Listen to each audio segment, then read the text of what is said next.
കാസർഗോഡിന് അനുവദിച്ച പാസ്പോർട്ട് സേവാ കേന്ദ്രത്തിന്റെ ഉദ്ഘാടനത്തിനുള്ള കാത്തിരിപ്പ് നീളുന്നു. കെട്ടിടം ഉൾപ്പെടെ തയ്യാറായെങ്കിലും കമ്പ്യൂട്ടറുകളും അനുബന്ധ ഉപകരണങ്ങളും ഇനിയും എത്തിയിട്ടില്ല.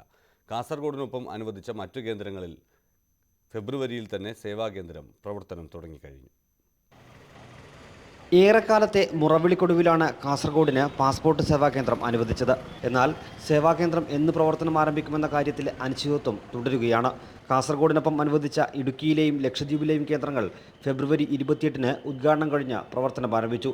കാസർഗോഡ് ഹെഡ് പോസ്റ്റ് ഓഫീസിന്റെ ഒരു ഭാഗം സേവാകേന്ദ്രത്തിനായി വിട്ടു നൽകിയിട്ടുണ്ട്. പെയിന്റിംഗ് ഉൾപ്പെടെ പൂർത്തീകരിച്ചെങ്കിലും കമ്പ്യൂട്ടറുകളടക്കമുള്ള സംവിധാനങ്ങൾ ഒരുക്കാൻ അധികൃതർക്കായിട്ടില്ല. ഇതിന് പിന്നിൽ കളിച്ചത് ഉദ്യോഗസ്ഥരാണ്. ആ ഉദ്യോഗസ്ഥരെ ശക്തമായ നടപടി സ്വീകരിക്കണമെന്നാണ് പ്രവാസി കേന്ദ്രം പറയാൻ.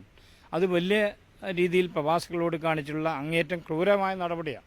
സംസ്ഥാനത്ത് ഏറ്റവും കൂടുതൽ പ്രവാസികളുള്ള കാസർഗോട്ടുകാർ ഇപ്പോൾ പയ്യന്നൂരിലെ സേവാകേന്ദ്രത്തിലേക്കാണ് പാസ്പോർട്ട് ആവശ്യങ്ങൾക്കായി പോകുന്നത്.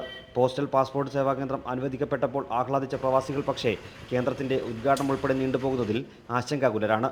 അധികൃതരുടെ നിസ്സംഗതയിൽ പ്രതിഷേധിച്ച് കേരള പ്രവാസി സംഘം ഹെഡ് പോസ്റ്റ് ഓഫീസിലേക്ക് മാർച്ച് നടത്തി. മാർച്ച് 31-നുള്ളിൽ സേവാകേന്ദ്രം തുറക്കുമെന്ന ഉറപ്പ് അധികൃതർ കാസർഗോഡ് MP P കരുണാകരൻ ഉൾപ്പെടെയുള്ളവർക്ക് നൽകിയിട്ടുണ്ട്. നടപടിക്രമങ്ങൾ പൂർത്തിയാക്കി പ്രവർത്തനം ആരംഭിച്ചില്ലെങ്കിൽ സേവാകേന്ദ്രം ജില്ലയ്ക്ക് നഷ്ടപ്പെടാനുള്ള സാധ്യതയും ഏറെയാണ്. ന്യൂസ് 18 കാസർഗോഡ്.